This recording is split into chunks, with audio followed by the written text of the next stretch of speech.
Constructed reality, scripted reality, or dramality are all terms used to describe a hybrid genre of factual television that emerged in the late 2000s to early 2010s.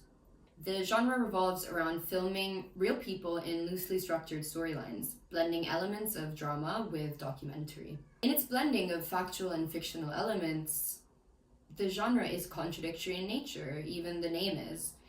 If something is constructed, then how can it be real? This video will be looking at the history and development of this controversial genre of factual television through the close analysis of three major British iterations. Those are The Only Way is Essex, Made in Chelsea, and Geordie Shore. The analysis will also look closely at the genre's responsibility in producing and reproducing class regional identities. So, first off, MTV is credited with an early insight into the appeal of youth-centered factual programming, with seeing the success of its pioneer show, The Real World, which premiered on May 21st, 1992. MTV really started a trend of youth-centered factual programming while observing the success of Fox's teen drama, The OC, which premiered on August 5th, 2003. MTV saw the potential of creating a similar show, but for the fraction of the cost. And with this idea in mind, they created, in September 28th, 2004, Laguna Beach, The Real Lives of the OC. Laguna Beach is the first example of a constructed reality show. From its golden looks and melodramatic storylines of love triangles and betrayals, you can see the similarities to the OC. Even the intro to a soft pop song borrow heavily from teen soap operas.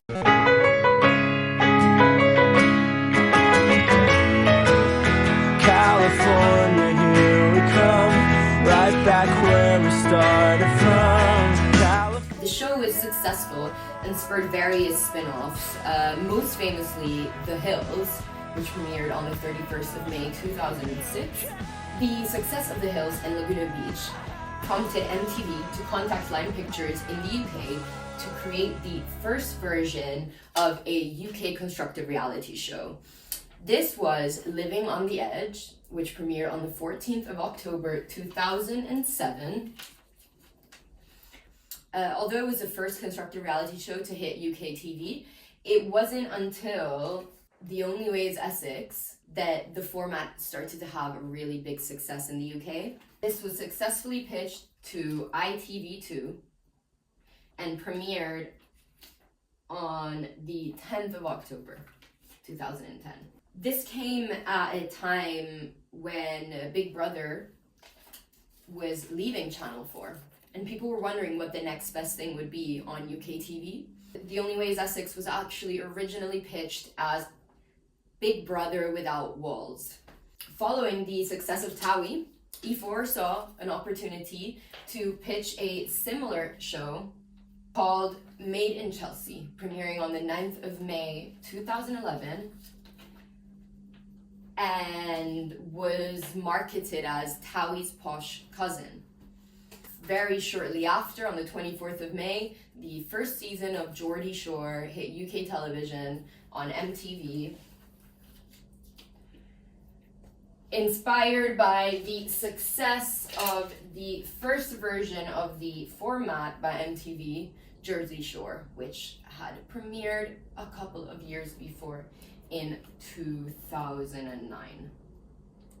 Now that we've gone over a brief history of the genre, let's look at these three UK shows.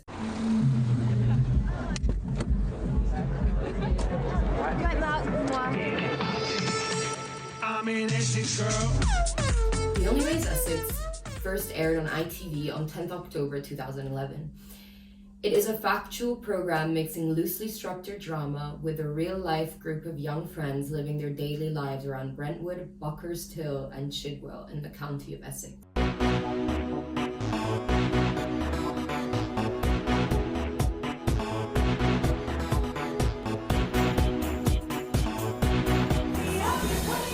pilot establishes the identity of the show right away through its title sequence, mixing an upbeat pop song, The Only Way's Up, and flashy, colourful visuals of the cast.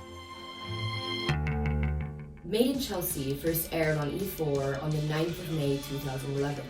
It also follows similar themes of relationships and drama, but instead focuses on generationally wealthy, upper-class young people living in the London borough of Chelsea. Geordie Shore first aired on the 24th of May 2011 on MTV and is a British version of the Geordie Shore format, which now also has a Polish and Spanish version. It differs from the other two as it places its cast in a house, all together in Newcastle over the summer, instead of following a group of friends in their element. It also employs the confessional trope of reality TV, where characters talk directly to the camera, recalling MTV's successful shows like The Real World. The biggest common ground all three shows have is the insistence on establishing clear-cut identities for their regional cast of characters. In The Only Way is Essex, there is an insistence on establishing what it is to be Essex. Essex girl, like, isn't it in the dictionary? Apparently it's in the dictionary now. I thought it meant like classy. No! So got to say it. It's like stilettos, men. But the person. Commonly, it's boiled down to fake tans, big hair, expensive watches, branded clothes, unconfined sexuality, and overconsumption. In Geordie Shore, the cast is also quick to identify what it is to be a real Geordie. Spring in Newcastle means one thing: party, party. Geordies love getting their bodies out. Looking like a ghost in Newcastle, that's never ever going to get you the birds. You need to have a tan. In Made in Chelsea, they also mention identity. Chelsea girls don't eat. I think fake tan is probably the most offensive thing in the world. And that girl wearing like stripper heels. Yeah. And not in a good, cool way. Yeah. In a you are actually a prostitute way. Yeah. There's a difference here, as the show positions itself in direct opposition to the lewd, fake tanned, and trashy aesthetic of the Geordie and Essex identity that the other two shows produce. They're totally Essex. Hey, baby! Through its cast of characters, Towie depicts the stereotypes of the Essex man and Essex girl. These terms were coined in the 1980s to refer to a Thatcherite aspirational working class, East Londoners who moved out to Essex after benefiting from economic growth. For this reason, the county is culturally coded as both East End legacies of the working class and as aspirational new money. The show firmly perpetuates the stereotype by positioning its characters as lacking in culturally ratified taste codes. They're totally rich. You only live once, and girls, money, cars, nightclubbing. Suppose that's what you live for. The cast is therefore, while financially affluent and solidly middle class, coded as culturally and symbolically working class. E4's Made in Chelsea positions itself directly at odds with Towie.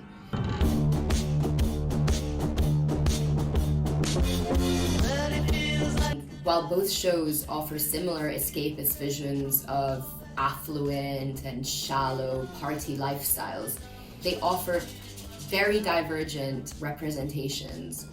Where Towie presents the image of the Essex man and Essex girl, Made in Chelsea draws on the figure of the wealthy Sloane. This figure is a mocking depiction of the wealthy, conceited, and narcissistic residents of the area of Chelsea in London, an area of heritage wealth and double-barrel surnames. It is clear that the shows are purposely put in comparison with each other, forcing the viewer to ask itself, Where do I fit? Am I more Chelsea or am I more Essex? Seeing these shows' carefully curated identities makes you wonder, how much can this genre really be considered factual? And do producers have a duty of care to both their viewers and participants to not perpetuate or outright produce harmful stereotypes?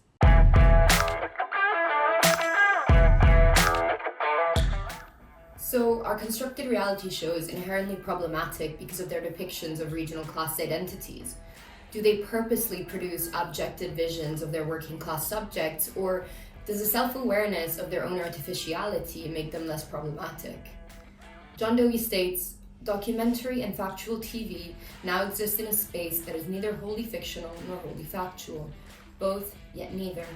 So are the constructed elements of the genre a threat to the documentary form itself, or is genre hybridity inevitable in modern day television? As Glenn Creeber puts it, love them or loathe them, constructed reality shows are certainly a remarkable, if controversial, example of TV's complex and contemporary reimagining of traditional generic boundaries.